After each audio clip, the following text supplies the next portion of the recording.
Good morning बच्चों आज का मेरा यह वीडियो सार लेखन पर आधारित है। सार लेखन मानवी करुणा की दिव्य चमक पाठ का है और जिसके रचयिता सरेश्वर दयाल सक्सेना है और यह पाठ उन्होंने संस्मरण विधा में लिखा है। संस्मरण स्मृतियों से बनता है और स्मृतियों की विश्वसनीयता उसे महत्वपूर्ण बनाती हैं।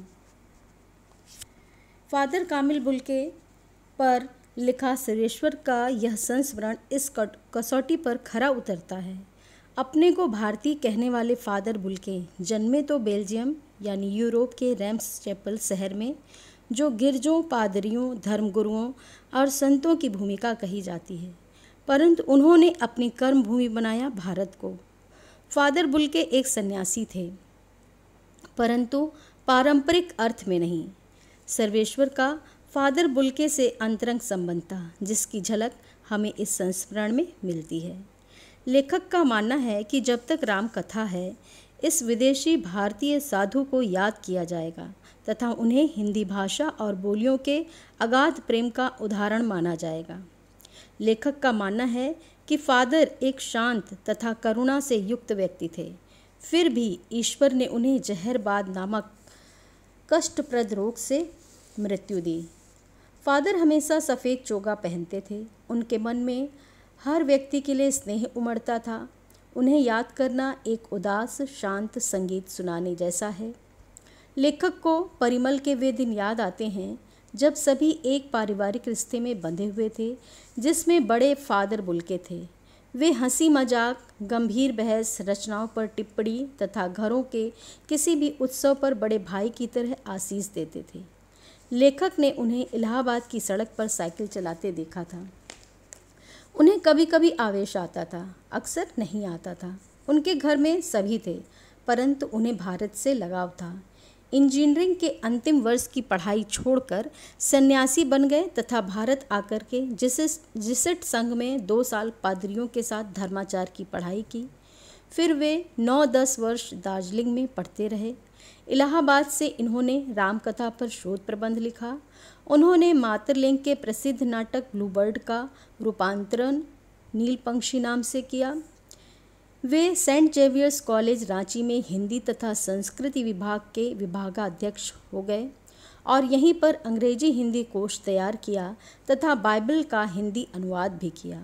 वहीं बीमार पड़े, पटना आए, दिल्ली आए और चले गए। 47 वर्ष देश में रहकर और 73 वर्ष की जिंदगी जीकर। फादर बुल्के संकल्प से सन्यासी थे। कभी कभी लगता है वह मन से सन्यासी नहीं थे। रिश्ता बनाते थे तो तोड़ते नहीं थे। 10 साल मिलने के बाद भी, यानी 10 साल बीत जाने के बाद भी उनकी गंध महसूस होती थी। वह जब भी दिल्ली आते थे तो ज़रूर मिलते थे। उनकी चिंता हिंदी को राष्ट्रभाषा के रूप में देखने की थी और लेखक कहते हैं कि वे अपनी इस पीड़ा को हर मंच से बयान करते थे।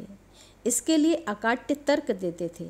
बस इसी एक सवाल पर उन्हें झुंझलाते देखा है और हिंदी वालों द्वारा हिंदी की उपेक्षा पर दुख करते उन्हें पाया है। लेखक बताते हैं कि आज वे नहीं हैं, दिल्ली में बीमार रहे और पता नहीं चला। बाहें खोलकर इस बार उन्होंने गले नहीं लगाया। वे बाहें दोनों हाथों की सूजी उंगलियों को उलझाए ताबूत में जिस्म पर पड़ी थीं, जो शांति बरसती थी, वह चेहरे पर थिर थी। वह 18 अगस्त 1982 की सुबह 10 बजे का समय था। दिल्ली में कश्मीरी गेट के निकलसन कब्रगाह में उनका ताबूत एक छोटी सी नीली गाड़ी में से उतारा गया। कुछ पादरी, रघुवंश जी का बेटा और उनके परिजन राजेश्वर सिंह उसे उतार रहे थे। जैनेन्द्र कुमार, विजेंद्र स्नातक, अजित कुमार, डॉक्टर निर्मल जैन और मसीही समुदाय के लोग, पादरी गण, उनके बीच में गैरिक वसन पहने इलाहाबाद के प्रसिद्ध विज्ञान शिक्षक डॉक्टर सत्यप्रकाश और डॉक्टर रघुवंश भी कब्र के चारों तरफ सिमट आए थे। फादर की देह पहले कब्र के ऊपर लिटाई गई। मसीही विधि से अंतिम संस्कार शुरू हुआ। रांची के फादर पास्कल तोयना ने हिंदी में मसीही विधि से प्रार्थना की। फिर सेंट जेवियर्स के रेक्टर फादर पास्कल ने उनके जीवन और कर्म पर श्रद्धांजलि अर्पित करते हुए कहा, फादर बुल्के धरती में जा रहे हैं, इस धरती से ऐसे रत्न और पैदा हों। डॉक्टर सत्यप्रकाश ने भी अपनी श्रद्धांजलि में उनके अनुकरणीय जीवन को नमन किया। फिर देह कब्र में उतार दी गई। लेखक कहते हैं, मैं नहीं जानता इस सन्यासी ने कभी सोचा था या नहीं कि उसकी मृत्यु पर कोई रोएगा, लेकिन उस क्षण रोने वालों की कमी नहीं थी।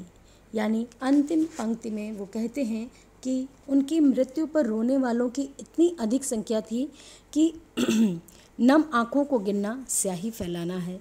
यानी इतनी अधिक संख्या थी उन लोगों की कि उनकी गणना नहीं की जा सकती।